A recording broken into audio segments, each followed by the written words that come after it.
So, good afternoon, everyone. It's really a pleasure to be here, and certainly we're familiar with the speakers that we have, and Brenda's been here at Hillsborough a number of times, and we're always pleased to have her work come out because we can kind of get a check of where we are and know what's going forward. Just as kind of an overview of Hillsborough County Public Schools is the 8th largest district in the nation with 205,000 students. We're the largest employer in Hillsborough County with over 27,000 employees.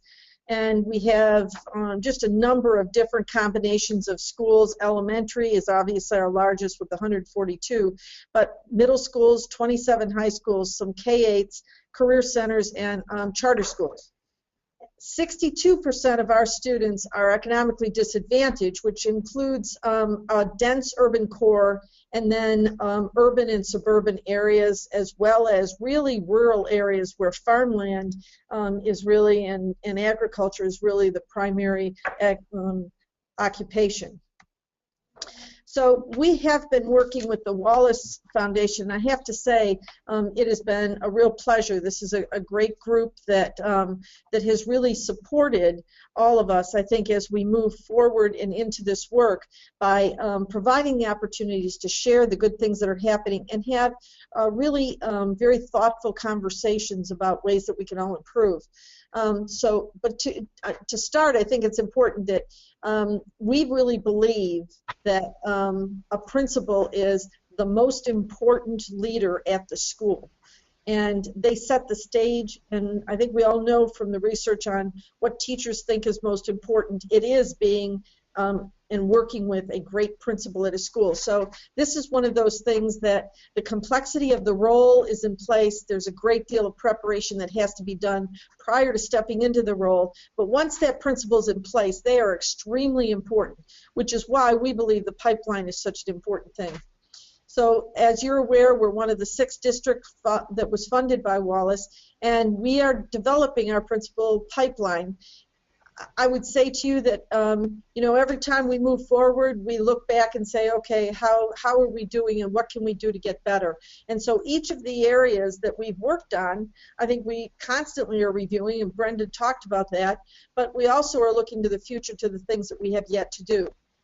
So first of all, defining leadership and redesigning the job responsibilities for principals, assistant principals, and our area leadership directors to encompass our new leadership standards was extremely important. I think people have to know what it is that is the standard upon which they're going to really have their behavior met and judged, and we'll get to see exactly how well they're doing. But that is extremely important, to have a definition of instructional leadership. The second is that the pre-service training really we feel is extremely important in the fact that it's an opportunity for you to really get people ready. And we looked at recruitment, selection, and training as really key for that, and we try to make sure that we have the best people going into any of our assistant principals or principal positions. We're very selective in our hiring because we use a lot of the data that we have. I would say most of our leaders come from the ranks of Hillsborough County schools, coming in different directions perhaps, but our leaders across the board, whether it's principalships or our district level positions, come from inside Hillsborough. And so it's helpful for us to make sure that we're being selective in using the data that we can access to make sure we've recruited and hired the best people for the best matched school that we can for them. And then the on-the-job evaluation, but I think equally important is the school supports that we give. Principals have to know, just like teachers have to know, how they're doing regularly, and we have to provide constant professional development because, as we all know in schools, one thing that is constant is that there's nothing really constant.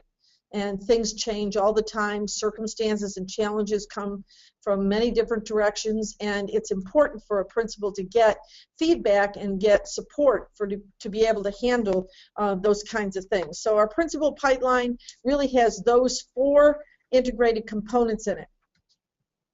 So when you talk about the AP and advanced assistant principals, successful and experienced APs are part of the team that we put in place to support our new assistant principals.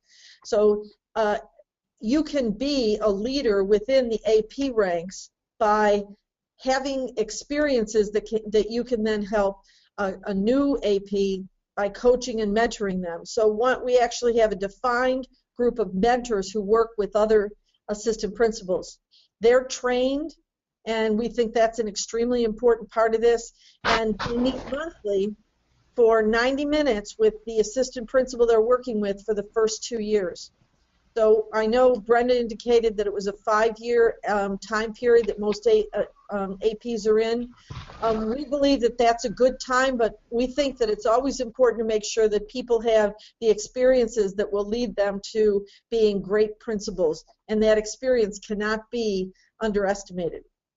And they also shadow one another in different schools and look to see what's going on in different settings so that they, depending on whatever school they end up in, they've had some experiences there.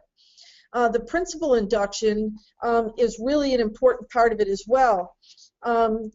When you see that the successful and experienced principals, again, serve as coaches, and they are in a released mode. So they are principal coaches who are no longer sitting in the place of a principal, although they are working in several schools to support that assistant or that principal by being their full-time coach. So as a principal goes in, year one, they get weekly visits of approximately 90 minutes or more from their principal coach, and as they transition into year two, it's bi-weekly visits by that principal coach, and it really is working on the individual's goals that have been set up for that particular school and that particular principal based on their strengths and based on the challenges that they may have at the school sites. So one of the things that I think is extremely important is that we have a support for principals that is in place for new principals, but as principals continue to develop and are working in our schools, it's important for them to have constant updates and support. So we coach with and provide professional development post-induction programs. So our administrative leadership directors or principal supervisors have a theory of action. They are coaches, and they coach to the principal's goals that have been established, and then when the changes come in principal practice, they work through those changes, support them, and then that ultimately leads to change in teacher practice and ultimately to student achievement. And that's the goals that we have. Our principal supervisors, it's extremely important that those ALDs are very much a part of looking at the principal goals and then challenging and supporting off of those principal goals.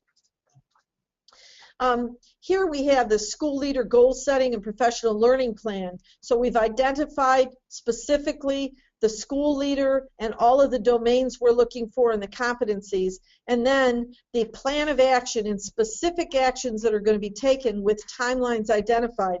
And this really serves the ALD, who is the principal supervisor, with a great kind of outline for a way to constantly be referring back to what that school and that principal needs for their professional growth. But as I said, a principal is in place for 2 years. They still need to have supports. Things are changing. We all know things are clearly changing in the instructional areas with new standards in many places. In Florida, that certainly is the case, with new assessments and with new strategies that come along with that principals have to be familiar with so that they can support their teachers. So this is just a listing of a number of different things that we provide for our principals. SAM training provides the opportunity for them to be able to be great time managers because we know there's so many more demands on them. And then each of these is related to instruction and the support that they need in areas, whether they're instructional or operational, to tell them what they can do to feel like every day they're trying to get better. And I think as we have as we have our school principals moving towards excellence, they need to realize this is a journey, a learning journey, and we need to work hard to support our principals so that they in turn can support teachers for obviously our student success.